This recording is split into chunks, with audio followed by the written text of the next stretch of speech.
What is happening, fellow fantasy GMs? I am JJ Wang. He is the very one DJ Dub. With our powers combined, we are the Fantasy Couriers. Oh, JJ Wang, it is my favorite week. Titans. Love them, love them, love them. We'll get there soon enough. I know you woke up this morning eager beaver, ready to talk tight ends, didn't you? Not really. Honestly, I don't think there's any reason to love tight end. There's only like five. Oh, there is no reason not to love tight ends. The There's only something wrong with it. the only way they're really worth anything is if you're in a tight end premium. So Oh no, tight ends have taken me to the promised land for many years. I've had the Gronk, I've had Jimmy Graham, yeah, if you Patrick got the Kelsey. number one tight end, yeah, It that's takes work to get there, but you don't just pick up the guys when they're hot. You got to find that guy this year. That's the thrill of it, is looking through and like who's going to be the next. I mean, Darren Waller, I got the summer before in our startup league. No one knew who he was, and I had him on my team, so I ended up with Waller and Kittle, who I drafted early. So it's a tricky matrix of so you tight just end. so you just find a tight end that you like and just guess on him. Pretty much it's pretty much how you do everything else. Pretty much everything. That's But fantasy football. but there's literally only like five tight ends. I mean, Oh, I did my rankings. I did my rankings. I got 36, baby. well, hold 36. on. Okay, Amazing. let, And some I didn't even get some team starters on there. let me rephrase that. There's five tight ends that are valuable, and of course, every team has a tight end. So yeah, you can come up with 36 tight ends. Oh, there's a couple teams that could have two tight ends. Yeah, that's what I'm saying. I mean, It's there's very likely. there's no problem getting the 36 tight ends. It's just where you rank tight ends 7 to 36. Oh, yeah. It is, and it's a matter of the luck of how they fall. I'm trying to. I have the come on. Oh, there we go. So I was adding Isaiah likely to my list as I was thinking about it because I think he could be your sneaky tight end too, the way he's looking for Baltimore. But anyway, Sneaky before tight end two. Who plays with tight end twos? oh, oh, you weren't playing back then. You would have Aaron Hernandez and Rob Gronkowski on a tight end team. How far does Lamar Jackson throw it? 5 yards. Put one guy on each side. Booyah. We'll talk about that on Thursday. But you How put one. long ago has that been? What, 10 years ago? You would have a tight end too. Oh yeah. He would be tight end 37 on my list. I just want to type him in there. So anyway, as we're bickering about tight ends, because I got tight end curmudgeon over here. This is like the Grinch of tight ends today. I mean, You know what I mean? if there was more that was good, I wouldn't have a problem with it. I mean, there's not even enough tight ends to fill out a 12-team league. Oh, sure are. Sure are. You gotta play it the right way, and you can roll through. I mean, just like with any position, you'd want to have the top ones. But Yeah, tight but end, tight. I understand what you're saying. I get it. There are a lot of tight ends. I'm just saying there's only like three to choose from. There's a whole bunch of quarterbacks. There's a whole bunch of running backs. There's a whole bunch of wide receivers. But when you come to tight ends, you've only got a group of like six that you really want, and then the rest of them you're like, oh well, I didn't get any of those. The rest of the tight ends suck. That's I'll all be I'm honest. saying. On my list, number one through. Ooh, I gotta move some guys. One through about 16, I wouldn't mind having on my team. Maybe 17 on my list. No, I'm sure you want that 17th tight end on your team. My 17th tight end would be Kyle Rudolph, who I'll have Oh higher yeah, because definitely want Kyle Rudolph on my team. you're going to be eating those words later on when he's getting the Gronk role like he's supposed to down in Tampa Bay. All right. I'll, But anyway, I'll eat my words if I'm wrong on that. I'll find something for you to eat. But we are the Fantasy Couriers bickering like husband and wife here. Of course, JJ Wang is the wife. You can catch us on Twitter at I got long Couriers. hair. So we're good. I got my hair up today. The Fantasy Couriers at gmail.com, on Facebook at the Fantasy Couriers, on our if you'd like to have some discussions, we've had some cool things pop up this week. People loving and looking at our wide receiver rankings from last week on Instagram or pop YouTube comments. Or if you want to check out my newly exciting, I've got standard rankings and half point PPR rankings up so far on the fantasycouriers.wixsite.com/website. All of that is on our on our podcast notes if you want to see it, but you can see it's in there using the Fantasy Pros organization. I'm going to get PPR done in the next day or two, which will be super exciting.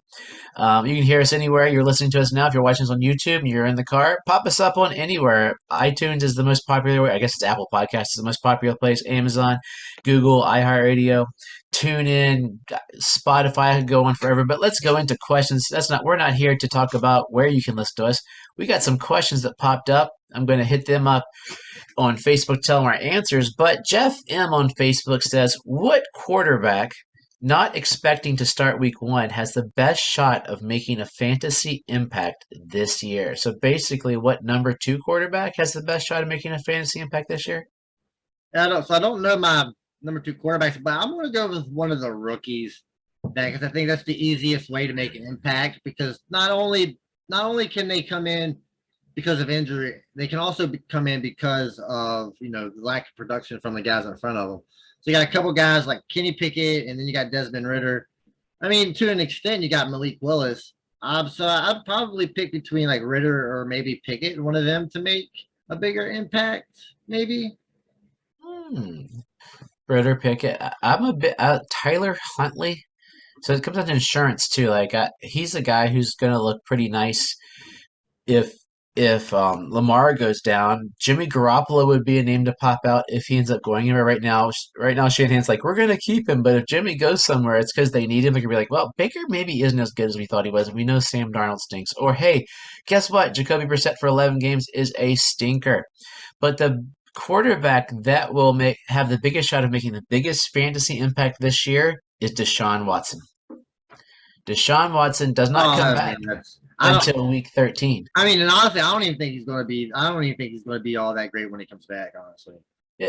I'm worried about that as well. But if I had to guess, because otherwise we're throwing darts. I mean, we could say Drew Lock. That would probably be the low-hanging fruit because he's going to be starting quarterback soon because Geno's terrible and Drew Lock's got COVID. He might start week 1. Apparently, COVID has whooped his butt. Like, apparently he has been down and sick as a dog, so he might lose a ton of weight and have to build back up a lot of muscle. I don't know how bad, but they said COVID pretty much took him out. Like we won't see him till the regular season, which means Geno's going to start. So the low hanging fruit might be Drew Lock, and that's not saying a lot. Fantasy impact this year, Drew Lock. Oh my goodness. But I think Deshaun Watson's going to be my guess because he's going to come back in based on everything else. In week 13, he's going to start against Houston, so he's going to have that revenge game. Maybe they're going to just let him run. But that also involves you being smart when you play him. Like I got to adjust my quarterback rankings. I dumped him. That was my first official Fantasy Pros change. Was I moved Deshaun Watson way down because, I mean, if he comes in week 13, that's so. I mean, so this says week. So it says fantasy impact. So you're willing to bet your team on Deshaun Watson in the fantasy playoffs. That's what. Oh no, none of these guys are you bet your team on. You will get there and you'll know before the playoffs. But you won't know Deshaun Watson until the playoffs. All these other guys have an opportunity to build up. So for Deshaun Watson to make an impact, you as an owner have to be like, all right, I'm risking this, and I'm going to put Deshaun Watson over the quarterback that's gotten me into the playoffs. That's the impact you're willing to take Deshaun Watson on? I only would do that if I waited to the point where my starting quarterback is Justin Fields, and then he ends up not panning out. My starting quarterback is one of those later rounds, so I ride my Jared Goff. Well, somehow the rest of the team is so good. Well, I mean, even at that, so you're going to bench. So Jared Goff has an okay year. He got you to the playoffs. You're going to bench Jared Goff for Deshaun Watson against the Houston Texans in Week 13 in the playoffs. Playoffs start Week 14 now. I understand that. I get it. No, they start week. But when your season means the most, you're going to bring in a player that hasn't played in 2 years. I will know by playoffs if he has. Yeah, like fantasy impact, that would be a big impact. It's not saying like Desmond Ridder probably is the guy that's looking the best right now, right? Yeah. Of all the rookies. His fantasy impact can contend over 10, 12, 13 games. You're putting your fantasy playoffs in the hands of a guy who hasn't played in 2 years. I'm going to try to pull, let's see, what was his name? Baltimore Ravens years ago. I'm just asking. All I'm asking Yeah, is, yes, I would. I've done it before. I've done it before. I'm trying to pull a name, and I cannot pull the name to save my life. It was a Baltimore Ravens quarterback years ago. He came on right at the end of the year, and it's going to rack my brain. I'll probably have to put it, instead of wasting time on the podcast, I probably have to put it in a note later on. He came in about week 12, carried me all the way through the playoffs into a championship game. So that's what could happen. And this guy was a bigger putz. Like Deshaun I'm not, Watson's got the talent. like I said, Deshaun Watson's a moron. I'm not saying it can't be done. I'm not saying it's never been done. There's definitely been quarterbacks that have come in week 12 and have played well towards the end of the season. Absolutely, 100%. Yep. Can't argue that. But most of those players were actually playing football the 2 previous years that they were. Deshaun was probably playing Madden. Oh yeah, I mean, cool. At least he was keeping his game up. And a little sub note, when we talk about Jeff M as we get later on, because he is one of our new official sponsors and will be bringing us some Fantasy Couriers t-shirts in the near future. Ken F asks, you get to keep 3 players in a 10-team PPR league. Here are your choices. And he doesn't mention, we'll have to give 2 answers because he doesn't mention if it's super flex or not. Lamar Jackson, Mike Evans, Mark Andrews, Leonard Fournette, or Gabriel Davis. Well, so the first one I'm getting rid of is Leonard Fournette. I don't really want him. I'm not too excited about that. So I'm definitely going to keep Mark Andrews. Probably definitely keeping Lamar Jackson. So it comes down to Mike Evans and Gabriel Davis. Is there a choice? Is there really discussion here? Well, for me, it's not. But I mean, no, I was going to say, not for me either. We're on the same chain. But a lot of people aren't on the Gabriel Davis train like we are. But if you want to play it safe, Mike Evans is the way to go. Absolutely. Because you know what Mike Evans is going to get you. He's done it for 10 years in a row. But if you're willing to take a shot, I think Gabriel Davis is going to be able to give you the same thing Mike Evans gives you. If not a little more. Yeah, Lamar. So I would keep Lamar Jackson, Andrews, and Gabriel Davis. That's who I would keep. But I also wouldn't see it being a crime if you take Mike Evans instead of Gabriel Davis. I'd say the only reason that I would consider, you'd have to know your league. Because what you're doing here is you're starting in round 4, and if you don't take Leonard Fournette, your starting running back could easily be Kenneth Gainwell. I think I can find a running back later that's going to be better than Leonard Fournette. I mean, I'm 100% with you because Lamar Jackson, I got him in top 4. Mark Andrews, he's my number 2 tight end. Gabriel Davis, I forget how, I have him fairly high as well. So those are my wins. I'm 100% with you. Kevin R says, I have the 2nd pick in the draft. Henry, Christian McCaffrey, or someone else. I didn't get a response from him because I was asking, is it standard or PPR? And that would make us have to. Like, I'm assuming it's not Superflex if he's asking this. And I would assume it's not standard. Yeah, nobody does. Like there are people that do standard. A lot of people do. I just don't know anybody. Yeah. So I would for just to play the game, we'll just say PPR, and I think that you still got to take Christian McCaffrey at that point, unless you wanted to take one of the top wide receivers, like Justin Jefferson maybe. But if you're going running back, I think McCaffrey's the way to go, just because he can offer you so much in the way of the receiving game. Yeah, I'm with Christian McCaffrey. Would you consider Henry if it was standard, where there's no PPR? Yeah, probably a push. I mean, I still probably think it'd be McCaffrey, because I still think if you combine his yardage, he's going to get more yards combined than Henry, and I think the touchdowns would probably be about the same. If you didn't take one of those 2 guys, is it Justin Jefferson or Cooper Kupp? Oh, I would not. I don't think it would be Cooper Kupp. It would be just for me. It'd be Justin Jefferson or Jamar Chase. Oh yeah, I like Kupp more than Chase. So it'd be JJ or CMC's who I'd jump with as well. So if you want to jump on for some bold predictions, hit us up. You can get entered in by joining Underdog and giving us a message. Signing up for the first time, you get 2 entries. Like us on Facebook. Give us a screenshot. Give us a YouTube like or follow, or share it with your friends, and give us an email. Pop us an email saying, hey, I want to be on bold predictions. That would be the boldest thing to do to get on bold predictions. You can email us at thefantasycouriers@gmail.com. And now a message from our favorite sponsor. Yes, Underdog Fantasy is the best and easiest place to play fantasy sports. I mean, it's pretty good, right? So there's no waivers, there's no trades or lineup settings. We're just drafting here, right? So the Underdog Fantasy lets you draft a fantasy dream team in minutes or hours, days, or what we dealt with a couple days ago, or weeks, even months if you're playing best ball. But it's the best part of about fantasy for me. It's all about the draft. And if you sign up now using the code Couriers, they will double your first deposit up to $100 in bonus cash. In case you missed that, when you make your first deposit of $10 or more, they will double it up to $100. If you deposit $100, you get $100 free Underdog cash.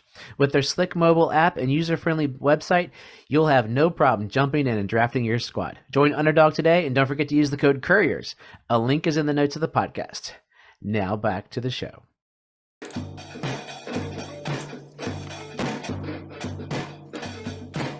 Tight ends. Tight ends. That was a combo. A little bit of viola, a little bit of drums in there. You need to like do like a voice change, like make your voice like a little deeper or a little higher. Yeah, I'm gonna have new drops for next year, especially because that'll give them a year longer of viola training and a year longer of drums. I mean, we'll have a whole, maybe even have like some guitars in there. Who knows? But I am so excited. I got my Tight End University shirt on. I always get excited when people recognize what it actually is. Some people walk by like, "Oh, cool, TEU, whatever." And then one guy one time was like, "Dude, that's a Tight End University." We had a good conversation about it. So it excites me to see that. If I walked by you seeing that, I wouldn't know what it meant. I wouldn't think it meant tight end university. Yeah, it's you just gotta everybody just gotta get educated on the greatest position in football. Yeah, no, all three of them. Hey, and the problem is it's because it's so hard. Everything else, running back, you could plug and play a warm because they're super athletic. These guys got to learn to block. They got to learn to catch. They got to learn two different types of receivings. They got to learn basically they're slot receivers. Some of the bigger guys line up on the outside. Some guys line up as H backs in the backfield. I mean, these guys are basically it's like learning the line. It's a tough position. You're taking my tone all wrong. I'm not saying it's not a talented. You got to be talented to play tight. All I'm saying there's only like 4 that are any good. That's all I'm saying. Wow, I will not believe you. Baldergash. That's why you need 500 yards and 6 touchdowns to be a top 12 tight end. Yes. So we're going to go through them just like we did with the rest of them. We are going to talk about our tight end MVP. We are going to talk about our tight ends that we think are going to be a sleeper, a dud, guys we're high on, or guys that we have lower high, but could be proven wrong. So, tight end MVPs, I'm going back a couple years for my tight end MVP. Somebody I think is going to have a bounce back year is Darren Waller. Darren Waller has slid so far in drafts. Darren Waller is not being really drafted in the same range as the top 3 tight ends. So you're not seeing Darren Waller. It's basically, or top 4 tight ends even. It's like Kelsey, Andrews, Pitts, Gap, Kittle, Gap, Waller, and some people even take Schultz earlier. And I think I think both of us, as we have been looking at these MVPs, have been looking at almost like the value because an MVP would be someone that changes your team. And I think getting Waller as late as you're going to get him, you are going to get a steal. You're going to get him back to where he was because I think the pressure is going to be off of him from what it was in the past. I've mentioned that before. Right now, his average ADP we're looking at is 40 PPR 47. He's falling as tight end 5, but in half PPR about 49. So you're looking 10-team league about the end of round 4. I started round 5, somewhere give or take there, depending on how many guys in your league. But if you get Darren Waller, who doesn't have a lot of tread on the tires, you could get an 1,100 8-touchdown dude, and that would be a steal, and that would be a game changer because having that tight end that can just crush it for your team gives you a statistical advantage every week that you go into a competition. Yeah, I just don't see him getting 160 targets. I mean, that's not the only thing with Waller. When Waller was good, he was literally the only option the Raiders had. The only option. There was no other options. So he was getting 160 targets. That's what it took for him. And he wasn't even a tight end one. He still wasn't a tight end one. I don't think, was he? Not with 160 targets. So even with 160 targets, he still couldn't manage to be the tight end one. But he was still good for those 2 or 3 years. Don't get me wrong. But now he's fighting for targets with an alpha wide receiver that could be like a top 5 wide receiver. Hunter Renfrow came on strong last year, so you got a big slot target, nice slot target, and then you got Darren Waller. So, yeah, I mean, sure, in the tight end landscape, sure, he'll finish as a top 12 tight end, no doubt, probably. It doesn't take much. But as far as like MVP, I don't think Waller will be like. I think in order to be an MVP, you'd have to be like a top 5 tight end almost, and I don't think Waller gets there. I don't think Waller gets there. I think even if in his prime he had 190 and 100 receptions, 1,100 yards, 3 touchdowns the first year, he was really good, 9 the second. Last year he had 55 receptions for 600 yards and 2 touchdowns, and he was limping around the field all year, and there was no one else to throw to. I just think with what's going to happen in Las Vegas, they are going to pass their brains out. That's going to take a lot and the 2 other receivers are taking the pressure off because once he became really good, he was getting the extra coverage. So this is going to open it up. I'm guessing if I had to guess for him, we're going to look at about 65 receptions, 900 yards, and about 8 touchdowns. He's going to pick up do a little bit of touchdown uptick's going to help him there. If not, he could tease for double digits because of some of the pressure there in the end zone and the scoring that is going to happen out west. Who's your tight end MVP? So my tight end MVP is a tight end. That's like this might be his 4th year. He hasn't quite broken through, but I think towards the end of last season, I think he finally got on the page. That's Dallas Goddard. Big dude, 6'7". He's going to be playing in the middle of the field. I mean, it's kind of like the Darren Waller aspect, right? Kind of. You got these two stud wide receivers on the outside, or these 2 good wide receivers, and then Goddard playing the middle. So, I mean, if you're high on Waller, you almost got to be high on Goddard. I think he's going to be a touchdown monster. I think he's going to score a lot of touchdowns. I think the yards are going to be there. I think Jalen Hurts is going to scramble. And if he's not going deep, Goddard's going to be wide open across the middle all day long. And he's great red zone target. I think this is the year that Goddard busts up into the top 5. I love Goddard. Don't get me wrong there. I have been a proponent for Goddard, but moving to we're going to jump around here. My tight end dud is Dallas Goddard. Guess what? My tight end dud is Darren Waller. How funny is that? I just closed the docket. But Dallas Goddard, what I am looking at, we look at Dallas Goddard, and he has Jalen Hurts as a quarterback. Jalen Hurts is going to run in a bunch of touchdowns. They put a big-bodied person there to score any touchdowns he's going to get thrown to him. So that's going to take away more down there. And I think Dallas Goddard's ceiling might have been last year. 56, 830, and 4 could be his ceiling. I hope not. I'm a big Dallas Goddard fan. I just think Jalen Hurts he's a poor man's Lamar Jackson. I love Jalen Hurts. Like, he's great, but I think there's going to be more. He's a poor man Lamar Jackson, who's the only weapon on the Baltimore Ravens that's any good. He's a poor man's Lamar Jackson, whose BFF is the ginormous receiver on the other side of the field. Like I'm growing so much on AJ Brown, which is weird because you know how much I hate AJ Brown. But I think AJ Brown's going to step it up. He's going to take those. Kenny Gainwell's looking great. He'll get a little scat back stuff out of the backfield. Miles Sanders, I might be proven wrong on that. That might be. I should change my one the other week to who's going to prove you wrong. I like Miles Sanders too much, but Kenny Gainwell, all that. I don't see a lot of touchdowns being thrown in Philadelphia. None of these guys are taken away from Goddard's work. Like, Goddard's going to own the AJ middle. Brown? Goddard's going to own the middle of the field. AJ Brown's going to take away from Goddard's touchdowns. And let me tell you, Devontae Adams is going to take away all of Waller's work. So, but they're going to score more in Vegas. That's the balance for me is Vegas is going to score a ton. They might throw more. They might not necessarily score more. The Eagles can easily score 24, 25 points a game. They could. So I think we dislike the other person for the same reason we like the other guy. Is that what we're coming around to? No, I mean I haven't liked Waller for a minute. I don't like Waller because of the introduction of Devontae Adams. I don't think AJ Brown. I said AJ Brown I is the don't reason I don't think like Goddard. I don't think Devontae or AJ Brown is near the target hog that Devontae Adams is. There's going to be more targets available. Devontae Adams, AJ Brown's not like 150, 160 target type of guy. That's all I'm saying. That's what I'm saying.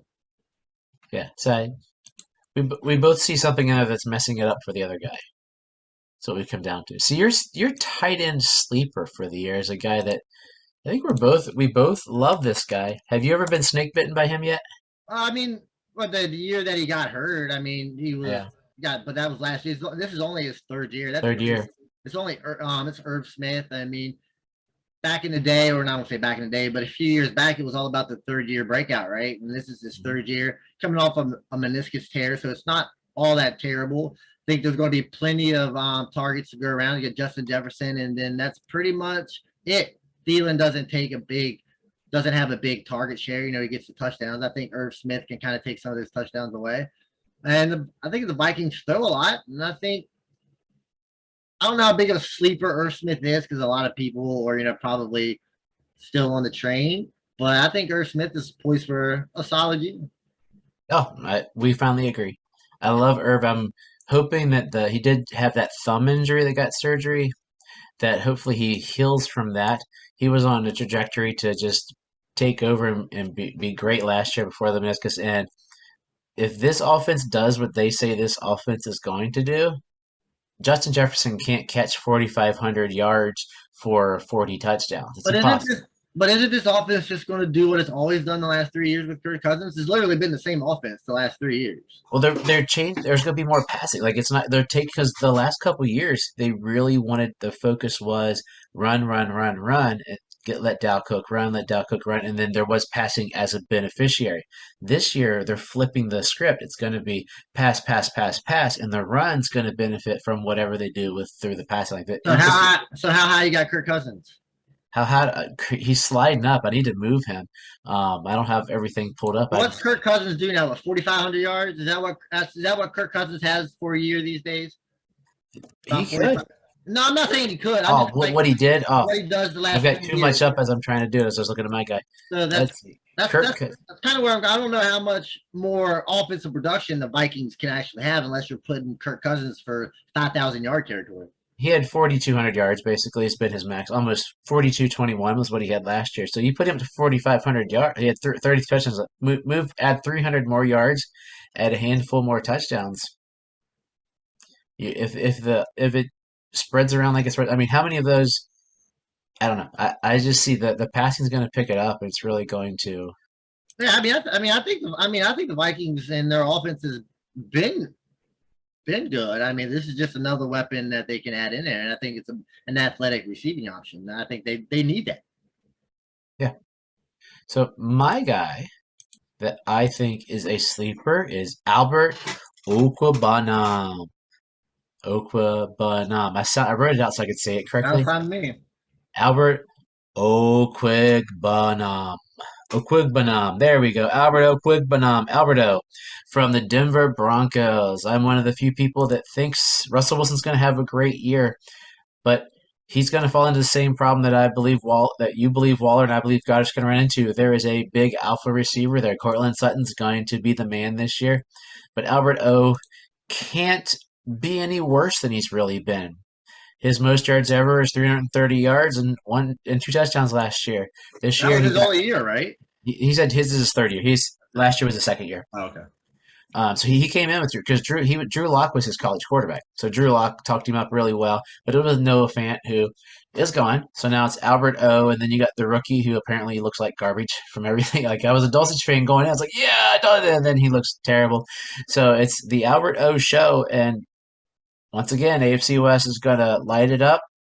Let's go for it. And Albert O going to step it up, and I don't know if he's a sleeper anymore. He's been like a roller coaster. Like everybody, he was like the new hotness, and then Dulcich just slow him down. We don't like Russell, and now he's seems to be moving back up. Yeah, I'm neither here nor there on Albert O. Like you said, he hasn't done much of anything so far.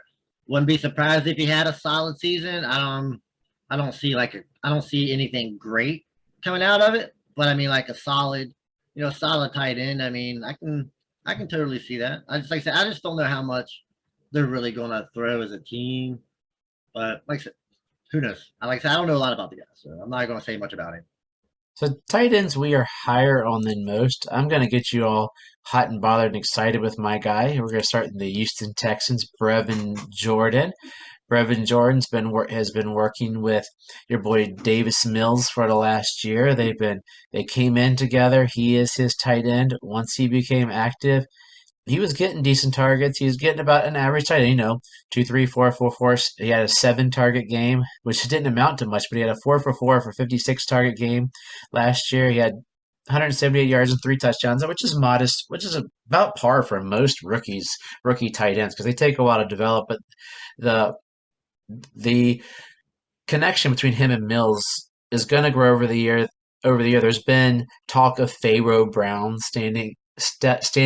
moving forward on the depth chart, but then it sort of puttered a little bit, and then Brevin Jordan talks coming out, and I just think it's going to be the guy that Mills threw to, and he had there with him, and I would assume those two were probably on the second team together last year until Davis Mills stepped up to the first team. So Brevin Jordan, I love Brevin Jordan. I'm way higher on him than many people. I believe I have him. He is my number 17 tight end.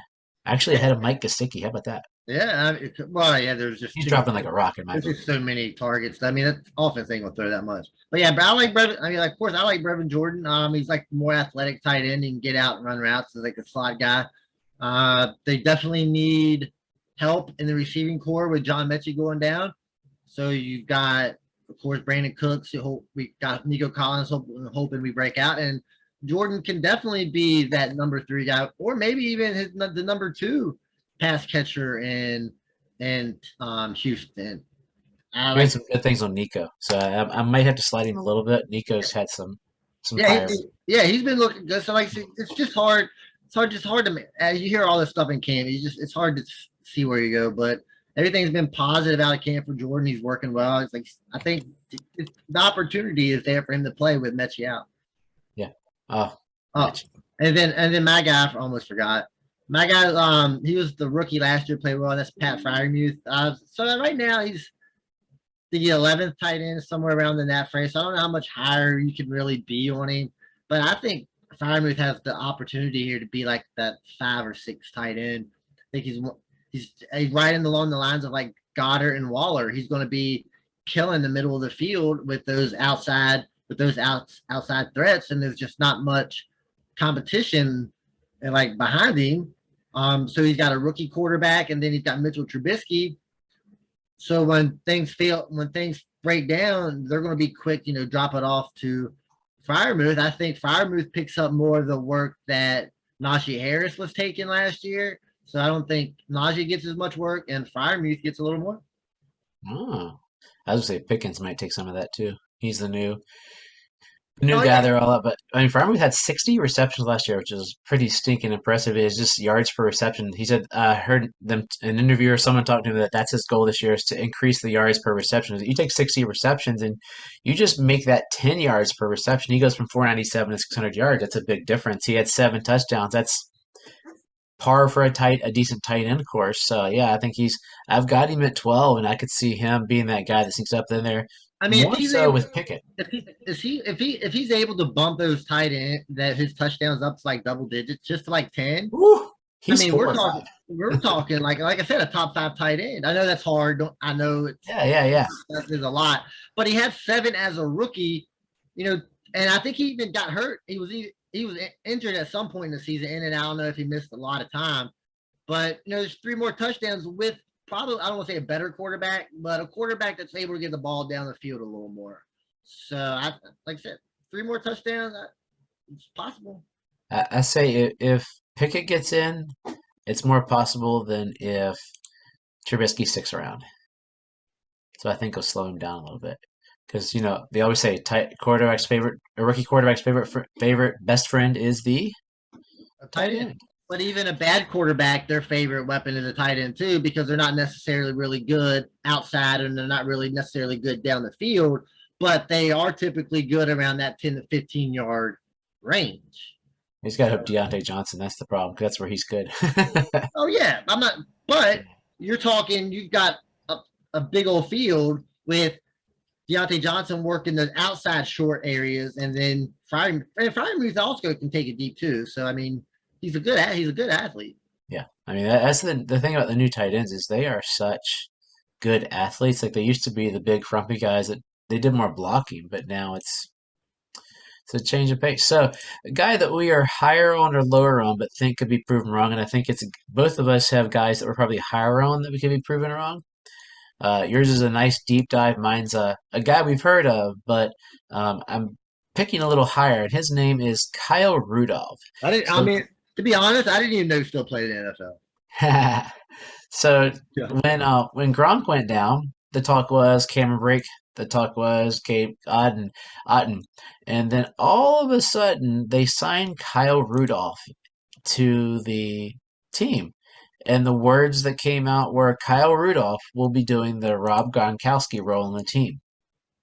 So to me, that means that probably Tom Brady said, okay, I depend on this guy. I'm going to hit him. He's going to be my check down guy. And if Tom Brady's doing it, I believe Tom Brady as much as I dislike the guy.